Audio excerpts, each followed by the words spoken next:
ছাদ বাগানে প্রতি বছরের মতো এই বছরেও হলুদ গাছ করেছিলাম।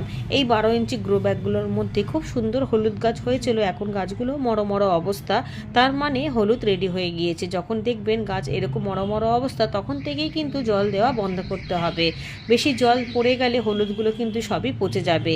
কত সুন্দর হলুদ হয়েছে দেখুন, আমার ঘরেরই বীজ থেকে হয়েছে। প্রতি বছর যে হলুদগুলো হয় সেখান থেকে হিষ্টপিষ্ট বীজগুলোকে রেখে দিই, পরের বছর সেই বীজগুলো থেকেই আমি হলুদ গাছ তৈরি করি।